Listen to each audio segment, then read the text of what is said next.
ये जो बीजेपी के लीडर ने बकवास बकी टीवी चैनल टाइम्स नाउ पर हमने आवाज उठाई, मगर 10 दिन के बाद 56 इंच का सीना रखने वाले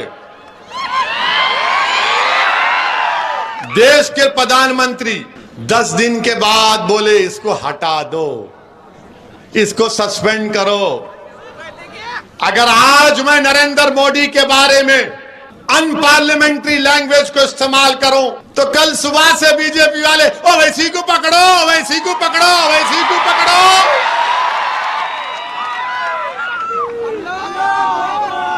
आप बताइए, 10 दिन के बाद मोदी को ख्याल आया, हम पुकार रहे हैं, बोल रहे हैं, मगर टस से मस नहीं होते मित्रों। और कब हरकत में आते हैं? हरकत में कब आते हैं? जब खतर में कुछ होता है, सऊदी अरब में कुछ होता है, अरब इमारात में कुछ होता है, बहरीन में कुछ होता है। जब प्रधानमंत्री बोलते हैं अरे गड़बड़ हो गई रे बाप, अब तो मैं चाय भी नहीं पिला सकता इनको, तब प्रधानमंत्री को ख्याल आता है मोदी को, हो बहुत बुरी तरह। आपको मालूम 50% ऑयल वहां से आता, 40% गैस कतर से आती। मतलब कौन लोग बोल रहा आपको?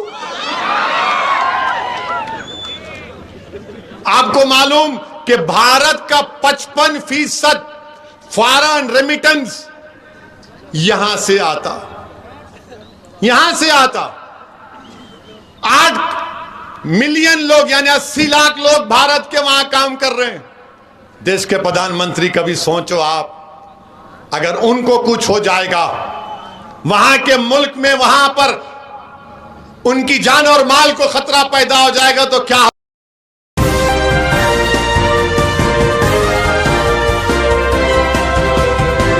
मैं उनसे पूछना चाह रहा हूं, बताओ फिर 75 साल में भारत के मुसलमानों से इंसाफ हुआ या नहीं हुआ? अगर मैं झूठ बोल रहा हूं तो क्या सच्चर कमेटी के फाइंडिंग्स झूठे हैं? अगर मैं झूठ कह रहा हूं तो रंगनाथ मिश्रा कमीशन की रिपोर्ट क्या कहती है भारत के मुसलमानों के बारे में? अगर मैं झूठ कह रहा हूं तो बताओ कुंडू कमेटी की रिपोर्ट क्या सच्चाई पर मुबन्नी है या नहीं? अगर मैं झूठ कह रहा हूं तो महाराष्ट्र के महमूदुर रहमान की कमेटी क्या कहती है महाराष्ट्र के मुसलमानों के बारे में? मेरे अजीज दोस्तों और बुजुर्गों, अगर आप अपने वोट से अपनी पार्टी को कामयाब और कामरान करेंगे, तब हम जाकर इन नौजवानों के मुस्तकबिल को अच्छा कर पाएंगे। ये लड़ाई जो आज मजलिस इत्तेहादुल मुस्लिमीन लड़ रही है, ये लड़ाई जो इम्तियाज जलील, डॉक्टर गफ्फार कादरी, लातूर के सदर मोहम्मद अली, सैयद मोइन, शफीक और तमाम लोग लड़ रहे हैं, हम ये लड़ाई आने वाली नस्ल के लिए लड़ रहे हैं कि जो मसाइब और मुश्किलात का हमने अपनी जवानियों में सामना किया, ये जो बच्चे आज के हैं कल वो अपनी जवानी में इन तकालीफ को ना देख सके। ये लड़ाई उनके आने वाले रोशन मुस्तकबिल के लिए हम लड़ रहे हैं। मेरे अजीज दोस्तों और बुजुर्गों, मेरी आपसे अपील है कि आप इस जिद्दोजहद में हमारा साथ दीजिए। आप यकीनन यहां पर आए, मैं आपको सलाम करता हूं। आप हजारों की तादाद में आए, मैं आपका शुक्रिया अदा करता हूं। मगर जब पोलिंग का दिन होगा और यही हजारों का मजमा इसको अपने वोट में तब्दील कर देगा, तब एक इनकलाब बर्पा होगा और वही इनकलाब को हमको और आपको बर्पा करना है। अब आप इस बात को ज़हन नशीन कर लो कि आप भारत में आप किसी हुकूमत को तब्दील नहीं कर सकते।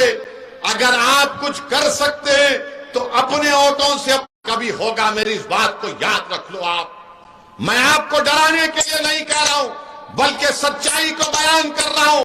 मैं उत्तर प्रदेश में 150 तकरीर किया, हर तकरीर में यही बात कहता था कि उत्तर प्रदेश के मुसलमानों, तुम बीजेपी की हुकूमत को बनाने से रोक नहीं पाओगे। तुम अखिलेश को वोट दोगे तो तुम्हारा वोट जाय हो जाएगा।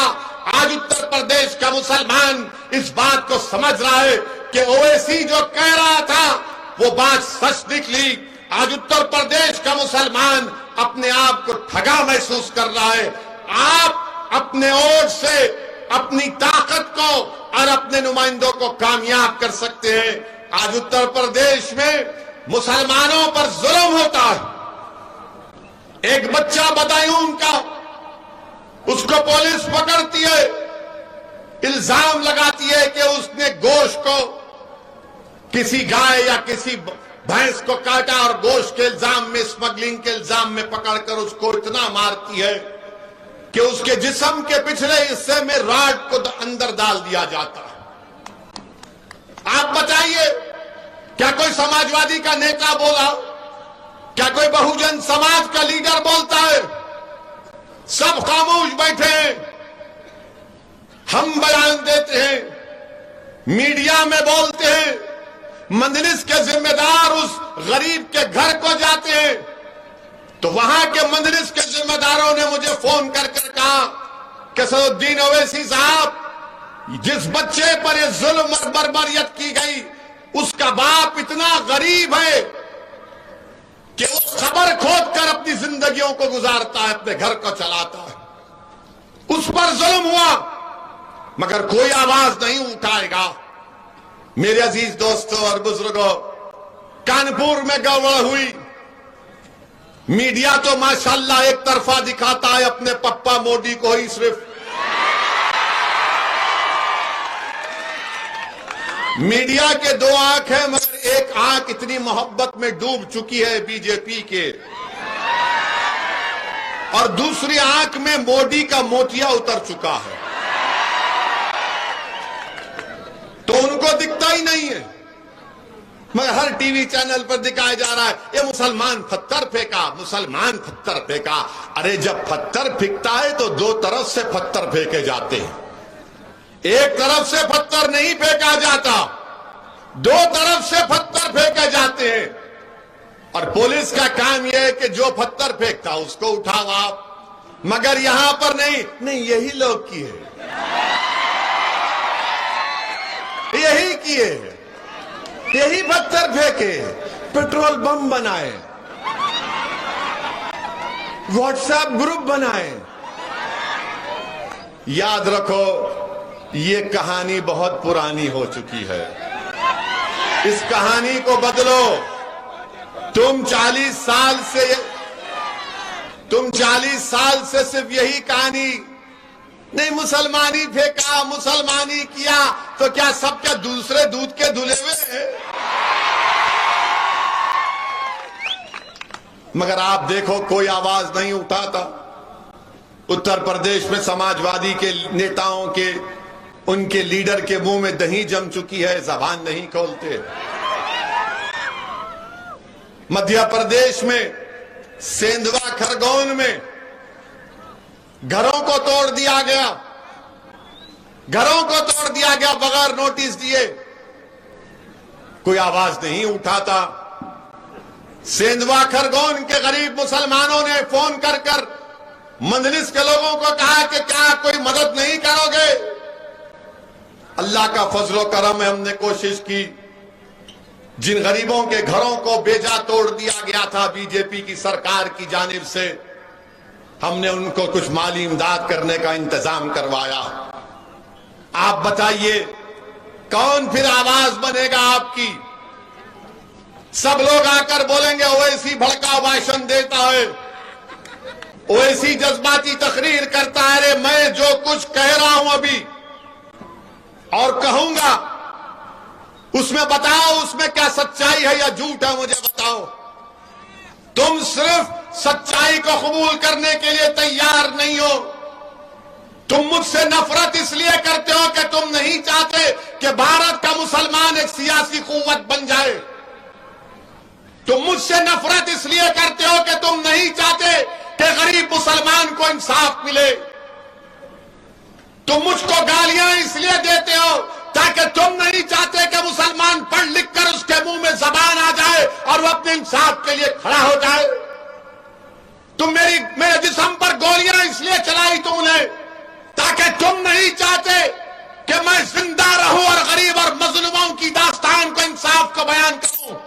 मगर सुन लो गोली मारने वालों, सुन लो मेरे दुश्मनों, मैं मरने के लिए तैयार हूं। क्या तुम मरने के लिए तैयार हो? बताओ गोली चलाने वालों।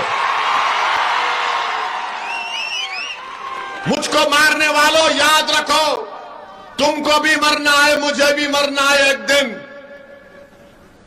मैं मौत से नहीं डरता, मैं डरता इस बात से हूं कि जब खबर में तुम और हम जाएंगे, जब हशर का मैदान होगा, तो हम कैसे अपने अमाल का हिसाब देंगे।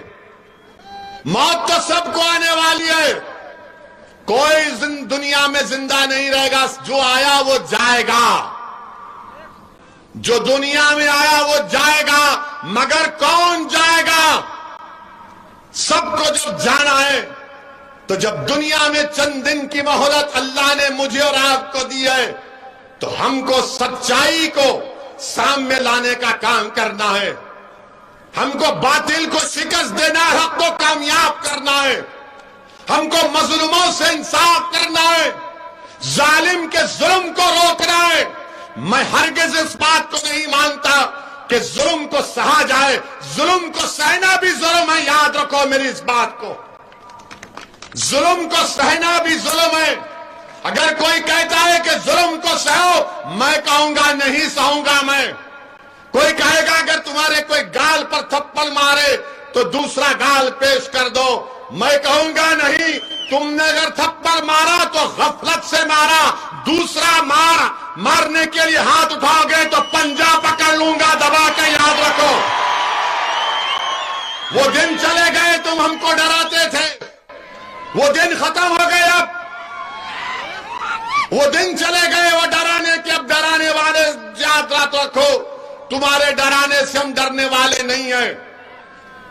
मेरी जिंदगी की कीमत और तुम्हारी जिंदगी की कीमत एक है। अगर मैं मुसलमान हूं तो मेरी जान की कीमत की कमी नहीं है। मैं भारत का अव्वल दर्जे का शहरी था, हूं और रहूंगा इंशाअल्लाह ताला। लोग पूछेंगे ओवैसी तुम क्या कह रहे हो? मिसाल दे रहा हूं, दिल्ली में फसाद हुआ तो वीडियो आज भी है। वो बच्चे का नाम, मरहूम का नाम फैसल या फजल था। 3 बच्चे जमीन पर लेटे हुए हैं, दिल्ली की पुलिस उनको मार रही है और मारकर जख्मी है। और हजरत पुलिस दिल्ली की कहती है कि पढ़ो जनगण मन पढ़ो, मौत करीब है उस मुसलमान बच्चे की। वो जनगण मन पढ़ रहा है, उसके बाद वो बच्चा मर जाता है। क्या उस बच्चे की जान की कीमत नहीं है? क्या मैं जाकर उसकी मां से कहूं कि तुम्हारे बेटे पर जुल्म हुआ, तुम सह लो?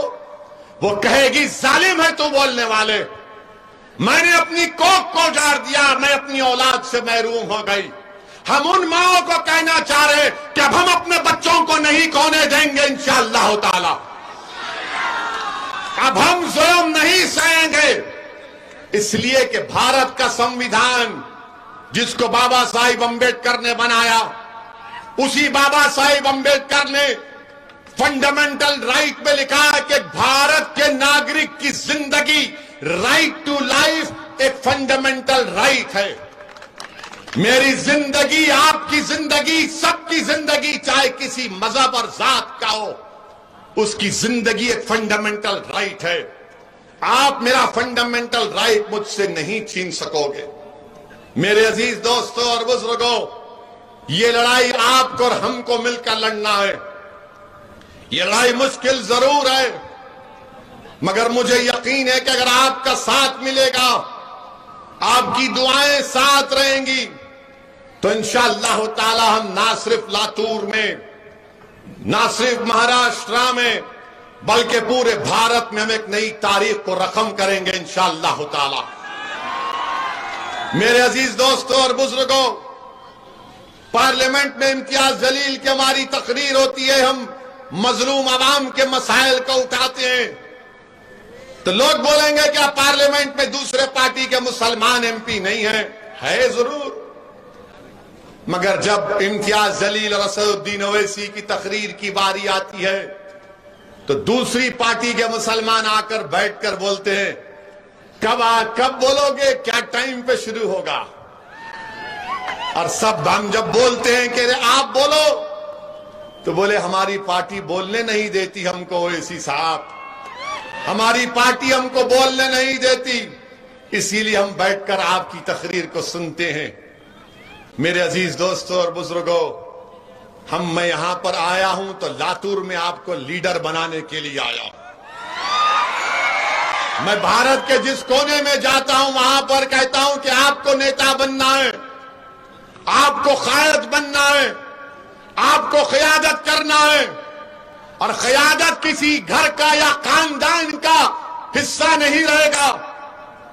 अगर कोई किसी बड़े बाप का बेटा है या किसी खानदान का चश्मो चिराग है, तो जरूरी नहीं है कि वही क़यादत करे। क़यादत वो करेगा जिसके दिल में सबसे पहले अल्लाह का खौफ होगा और शैतान का दुश्मन होगा। क़यादत वो करेगा जो अल्लाह से डरेगा और बातिल से मुकाबला करेगा। क़यादत वो करेगा जो अल्लाह और उसके रसूल से मोहब्बत करेगा और रसूल अल्लाह सल्लल्लाहु अलैहि वसल्लम के दुश्मनों से नफरत करेगा। क़यादत वो करेगा जो अल्लाह को राजी करेगा और शैतान से नफरत करेगा। वो क़ायद नहीं हो सकता जो अल्लाह को भी और शैतान को भी राजी करना चाहता है। मेरे अजीज दोस्तों और बुजुर्गों, इसीलिए हम आपसे अपील कर रहे हैं, क्या आप महाराष्ट्र के लीडर बनने तैयार हैं?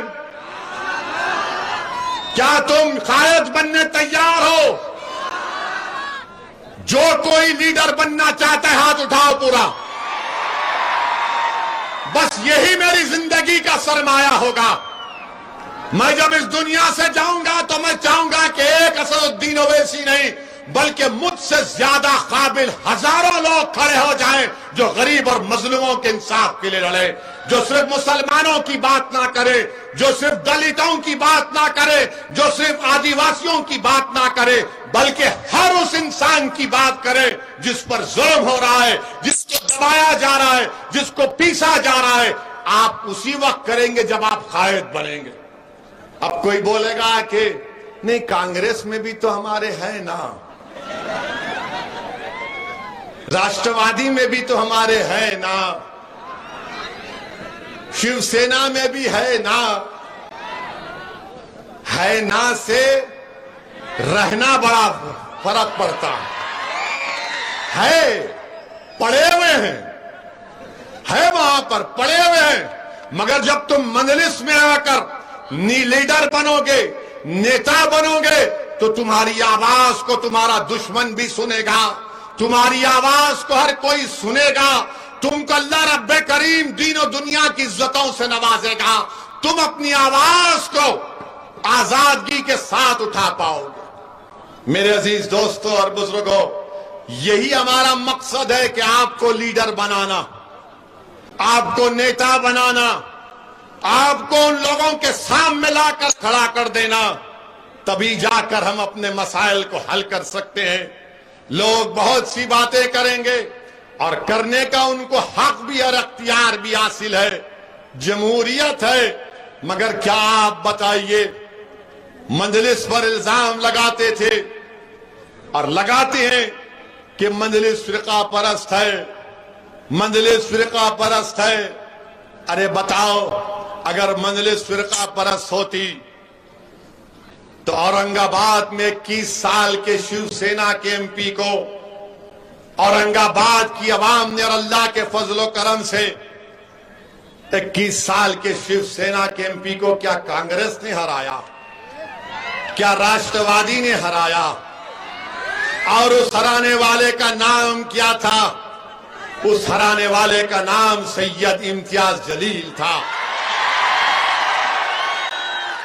यही काम हम कर सकते हैं अगर आपके हौसले बुलंद हो, अगर आप ख्वाब देखना जानते हैं तो ख्वाब देखो लातूर की जनता, तुम ख्वाब देखो और इंशाअल्लाह हम उस ख्वाबों को पूरा करेंगे मिलकर।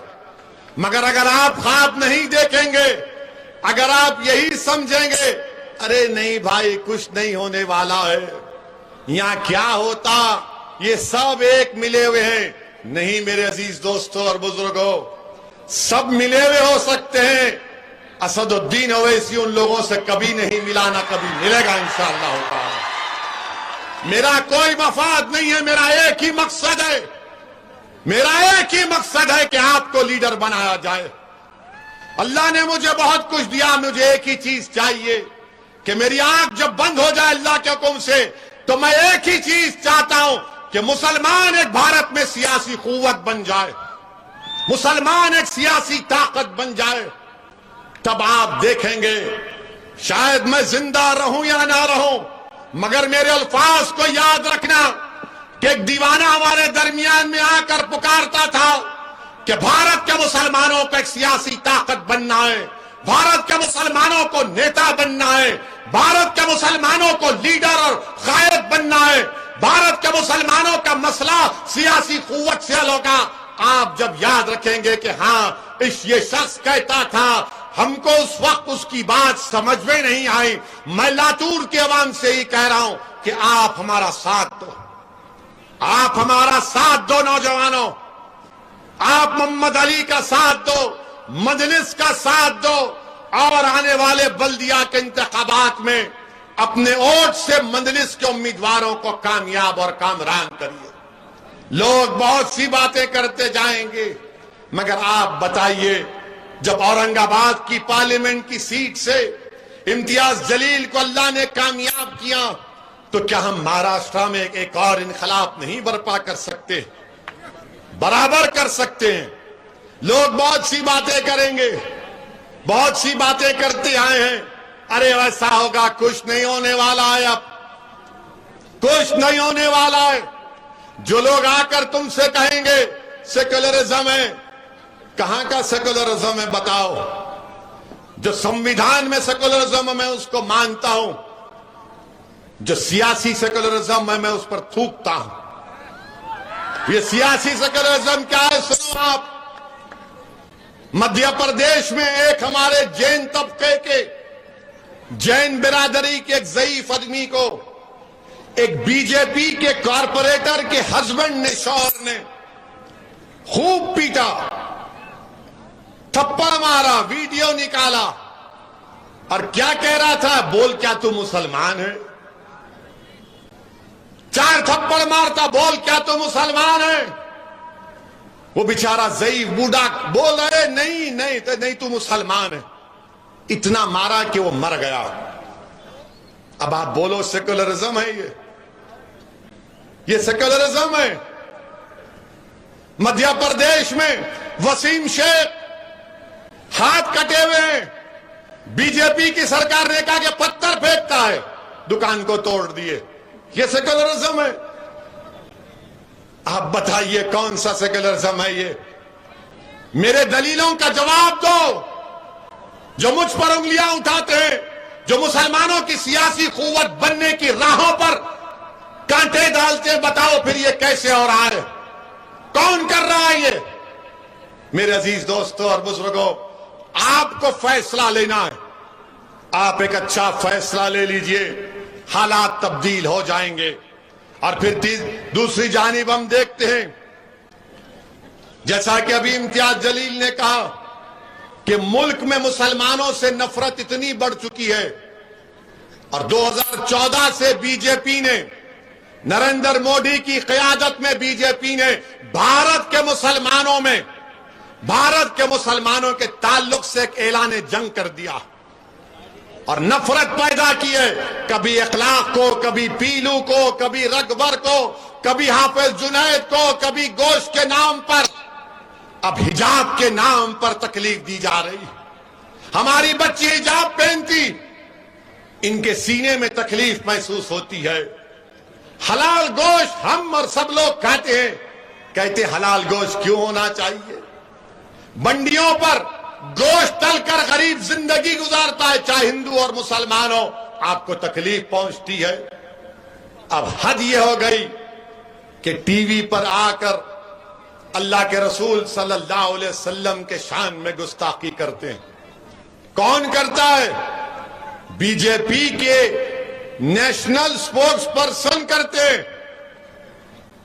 जब उन्होंने अनाप शनाप बका, अल्लाह के रसूल सल्लल्लाहु अलैहि वसल्लम की शान में बकवास की, मजलिस इत्तेहादुल मुस्लिमीन ने हैदराबाद में कंप्लेन की, महाराष्ट्र में सैयद मोइन से कहा करो कंप्लेन हुई, एफआईआर हुआ, भिवंडी में जलसा हुआ, मैंने उसको इस बारे में कहा, प्रेस कॉन्फ्रेंस में मैंने कहा, मीडिया के दरमियान में खड़े होकर कहा। क्या कांग्रेस ने कहा उस बारे में? सोचो आप, क्या राष्ट्रवादी कांग्रेस ने कहा कुछ?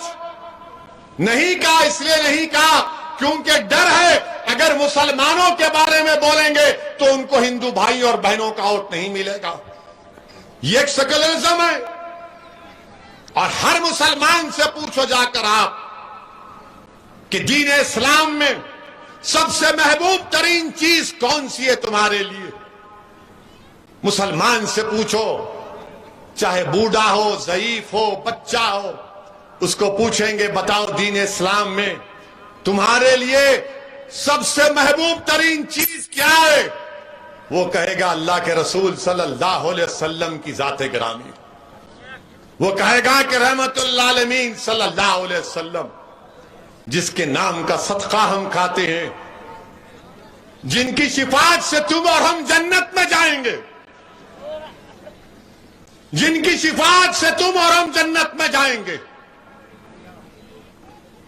जब अल्लाह हिसाब किताब करेगा, हम प्यासे होंगे तो आकाफ हमको आबे कौसर से जाम पिलाएंगे। जब हमारा हिसाब किताब होगा, गर्मी होगी, सब लोग भाग रहे होंगे और सब लोगों के नबी कहेंगे कि नफ्सी नफ्सी। उस वक्त अगर कोई कहेगा उम्मती उम्मती तो रसूलुल्लाह सल्लल्लाहु अलैहि वसल्लम है।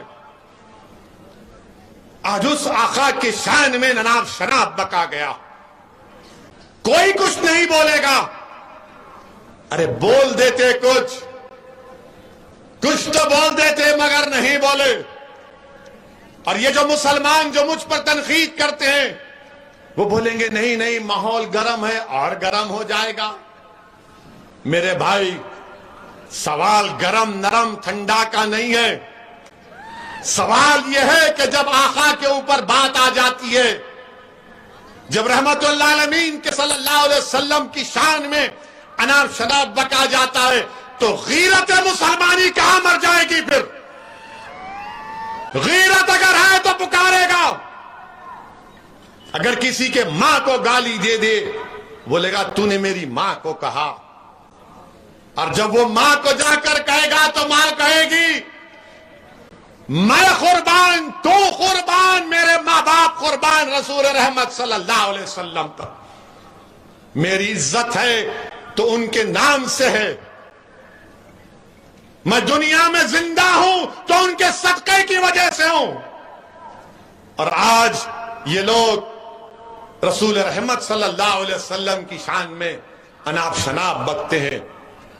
मुसलमानों याद रखो मेरी इस बात को, अल्लाह कुरान में फरमाता है, उलमा बैठे हैं, अल्लाह कुरान में फरमा रहा है कि ईमान वालों अपनी आवाज को रसूल अल्लाह सल्लल्लाहु अलैहि वसल्लम की आवाज के आगे बुलंद मत करो वरना तुम्हारे अमाल हद कर लिए जाएंगे, तुम्हारे अमाल खत्म कर दिए जाएंगे।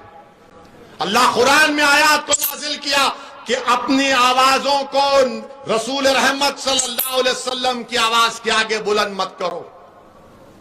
जब ये कुरान की आयत नाजिल हुई तो हजरत खैस एक सहाबी थे जो आवाज ऊंची थी, ऊंचा बोलते थे, वो 3 दिन तक नजर नहीं आए। अल्लाह के रसूल कमली वाले ने पूछा कहां है कैस? तो कहा गया रसूल अल्लाह जब से कुरान की आयत नाजिल हुई है वो कहते हैं कि मैं अपनी ऊंची आवाज से अगर सरकार दो आलम सल्लल्लाहु अलैहि वसल्लम के सामने कुछ बोलूंगा तो मैं जहन्नमी बन जाऊंगा, इसलिए मैं नहीं आ रहा हूं। अल्लाह के रसूल सल्लल्लाहु अलैहि वसल्लम फरमाते हैं ये कैस के लिए नहीं है, मेरे साहबी के लिए, बुलाओ उनको और उनको खुशखबरी दो, वो जन्नत में जाएंगे। आवाज को बुलंद करने का हुक्म नहीं है, ये मोहब्बत का तकाजा है, ये गुलामी का तकाजा है। इमाम मालिक है, मदीने की मस्जिद नबवी है और हदीस बयान कर रहे इमाम मालिक, चेहरे का रंग बदला जा रहा है। लोग देख रहे हैं कि इमाम मालिक का रंग बदल गया। लोगों ने, शागिर्दों ने पूछा, इमाम पसीना जा रहा है, रंग बदल गया, उठो, क्या हुआ? इमाम मालिक बाद में बोलते हैं कि मुझे किसी बिच्छू ने डस रहा था। तो उनके शागिर्द ने पूछा, इमाम क्यों नहीं उठ गए? बोले हदीस बयान कर रहा था, आका की हदीस बयान कर रहा था, अदब का तकाजा था कि हदीस बयान करो, उठो ना। ये रसूल अल्लाह सल्लल्लाहु अलैहि वसल्लम से मोहब्बत और अदब है। मेरे अजीज दोस्तों और बुजुर्गों, ये बयान इसलिए कर रहा हूं कि नौजवानों को मालूम हो जाए। सियासी तकरीर तो वैसी बहुत करेगा और करता रहेगा इंशाअल्लाह। हमारी उम्मत की मां के बारे में अनाप शनाप बका गया। क्या तुमको मालूम हजरत आयशा सल्लम की 2000 हदीसों को रिवायत किया, 2000। मालूम हजरत आयशा को, मालूम हजरत आयशा की का निकाह आका से अल्लाह पर हुआ। अरे दुनिया वालों सुनो, हमारी उम्मत की मां का पैगाम अल्लाह के रसूल के पास हजरत जिब्राइल लेकर गए थे। मेरे अजीज दोस्तों और बुजुर्गों, हमारी उम्मत की मां 2000 हदीस की रिवायत की। हमारी उम्मत की मां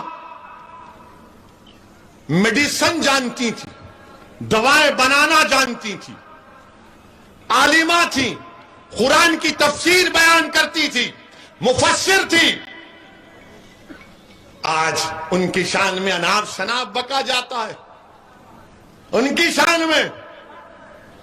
तो नौजवानों, अल्लाह के रसूल सल्लल्लाहु अलैहि वसल्लम की हदीस भी है, अगर कोई अपनी बीवी से शादी करा हुआ है या शादी हो चुकी है तो रसूल अल्लाह सल्लल्लाहु अलैहि वसल्लम की हदीस को याद रखो कि रसूल अल्लाह सल्लल्लाहु अलैहि वसल्लम ने बताया कि बीबी आयशा से कितना मोहब्बत करते थे।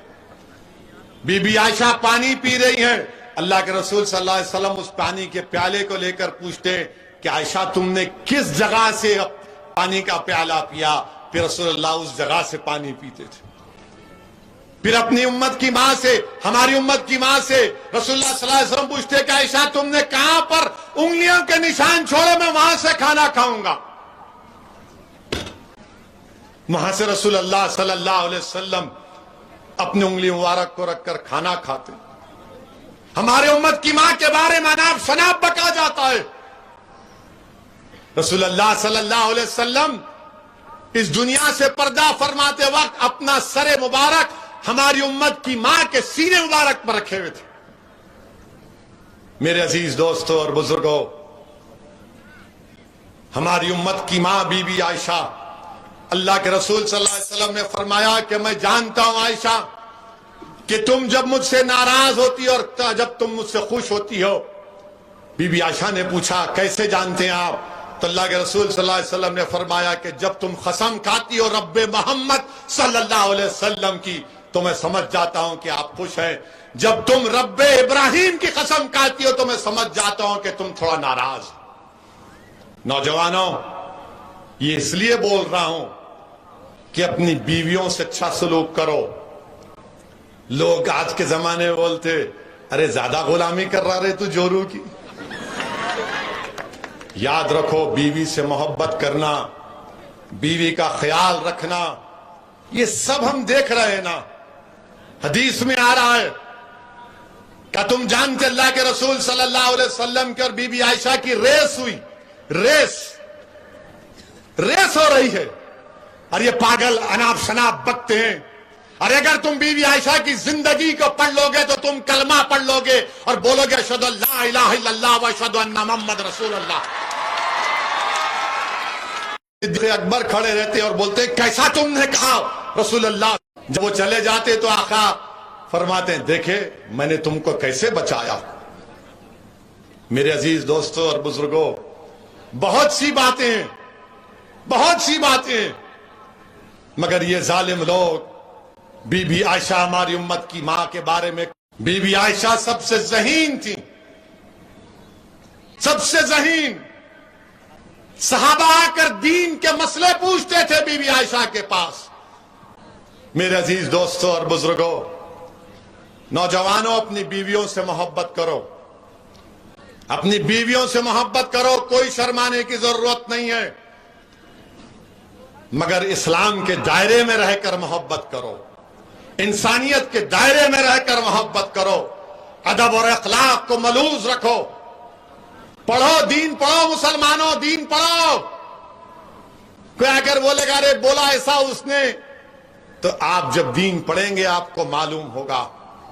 मेरे अजीज दोस्तों और बुजुर्गों, ये जो बीजेपी के लीडर ने बकवास बकी टीवी चैनल टाइम्स नाउ पर हमने आवाज उठाई, मगर 10 दिन के बाद 56 इंच का सीना रखने वाले देश के प्रधानमंत्री 10 दिन के बाद बोले इसको हटा दो, इसको सस्पेंड करो। अगर आज मैं नरेंद्र मोदी के बारे में अनपार्लियामेंट्री लैंग्वेज को इस्तेमाल करूं, तो कल सुबह से बीजेपी वाले ओ वैसी को पकड़ो, वैसी को पकड़ो, वैसी को पकड़ो।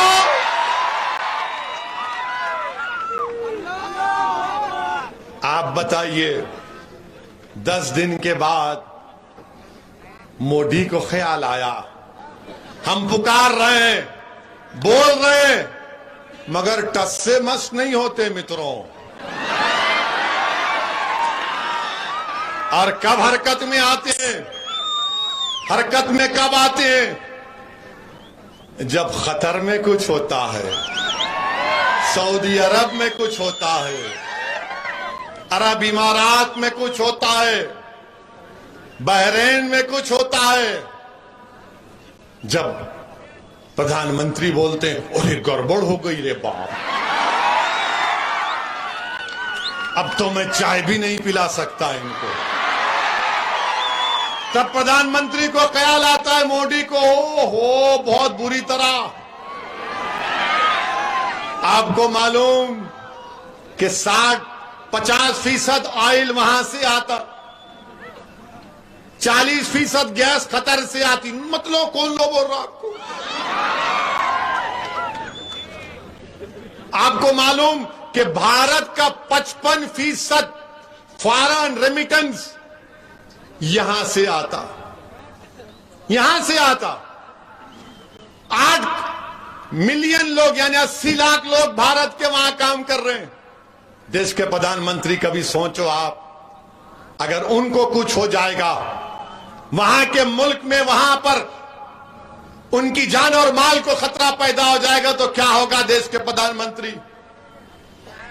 मेरे अजीज दोस्तों और बुजुर्गों, देश के प्रधानमंत्री को भारत के मुसलमानों की तकलीफ नहीं पसंद आती, इनको भारत के मुसलमानों की तकलीफ नहीं दिखाई देती, इनको पीर और अखलाक की मौत नजर नहीं आती, वसीम शेख की दुकान की बर्बादी नजर नहीं आती मोदी को। नरेंद्र मोदी को दिल्ली में गरीबों की दुकानों को तोड़ना नजर नहीं आता। भारत के प्रधानमंत्री को उनकी पार्टी का स्पोक्स पर्सन जो रसूलुल्लाह सल्लल्लाहु अलैहि वसल्लम की शान में नाम शनाब बकती हैं, वो मोदी के कानों को सुनाई नहीं देता। 20 करोड़ मुसलमानों की तकलीफ को अगर मोदी नहीं समझेंगे तो किसकी समझेंगे? तो नरेंद्र मोदी को समझ में आया सऊदी अरब में क्या होगा, यूएई में क्या होगा, टर्की में क्या होगा, बहरीन में क्या होगा, ओमान में क्या होगा। यहां की इनको तकलीफ नजर आई। अफसोस भारत के वजीर आजम, आप तो बार बार भारत की मोहब्बत के दावे करते हैं, मगर भारत की सरजमीन पर बसने वाले गयूर मुसलमानों की तकलीफ आपको समझ में नहीं आई, मेरी पीड़ा आपको नजर नहीं आई। मैं पुकार कर कह रहा था भारत के वजीर आजम हैं आप सबके वजीर आजम हैं, मेरे भी हैं और सबके हैं, मगर आपने हरकत आई तो उन ममालिक को देखकर आई, कितनी पूरी दुनिया में भारत की बदनामगी हो रही है और कोई सेकुलर पार्टी कुछ नहीं बोलती है, सबके मुंह बंद। मगर मेरे अजीज दोस्तों और बुजुर्गों, मेरी आपसे अपील है कि आप एक सियासी ताकत बनिए। हमको डरने और घबराने की जरूरत नहीं है। यकीनन हम मुकाबला करेंगे शिवसेना से, कांग्रेस से, राष्ट्रवादी से। हम अपना हक, सियासी हक हासिल करेंगे। आज मीडिया ने पूछा राज्यसभा के इलेक्शन में क्या होगा। आपके 2 एमएलए हैं, मुफ्ती इस्माइल और फारूक शाह। तो मैंने कहा जिसके पेट में दर्द है उन्हें अजवान खाना। मगर ये लोग बोलेंगे नहीं नहीं, तुम आना हमारे पास 2 रास्ते, तुम बात करो, बात करेंगे, नहीं करते घर में बैठेंगे हम आराम से। ये जमाना चला गया, हमारे का नहीं आना, कोई आएगा नहीं तुम्हारे पास।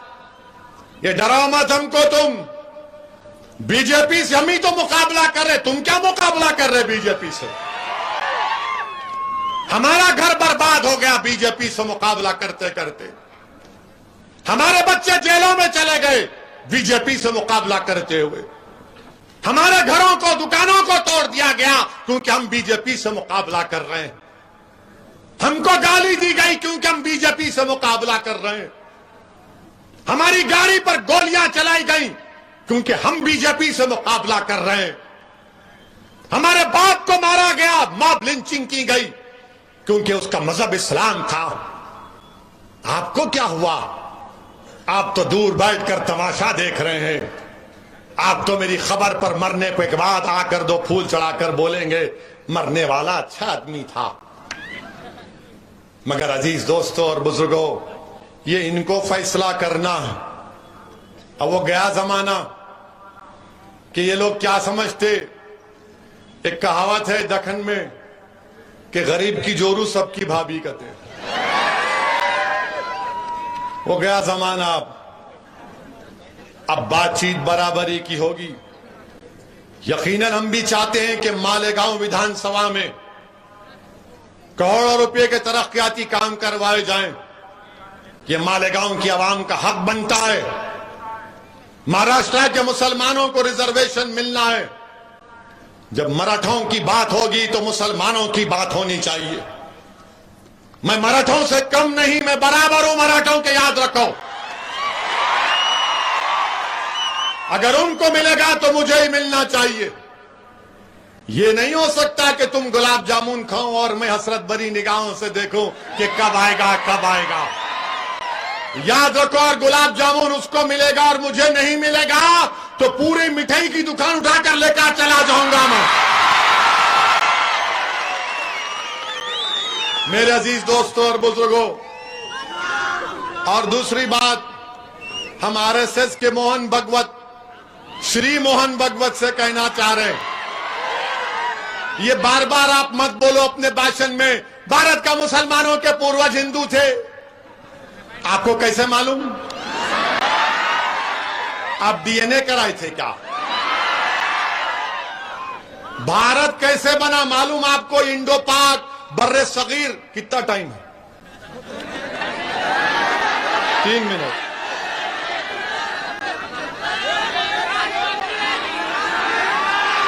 है। तो भारत कैसे बना? भारत, इंडिया जो मौजूदा बर्रे सगीर जिसको कहते हैं, 65,000 साल पहले अफ्रीका से लोग आए थे। अब पूछिए आरएसएस वालों से, है हाँ अफ्रीका से है।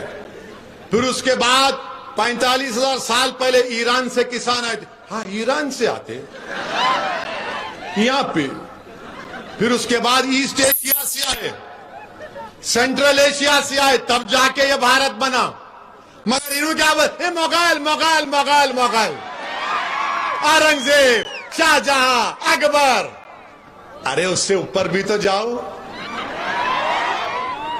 पुष्यमित्रा संगा कौन था? क्या इसने 50-60 हजार बौद्ध मजहब के इबादतगाहों को निस्तो नाबूद नहीं किया था? अगर मैं मुगलों का जानशीन तो क्या आप उनके जानशीन हैं? बताओ आप। और फिर आप बोलते कि नहीं नहीं वो फुला ऐसा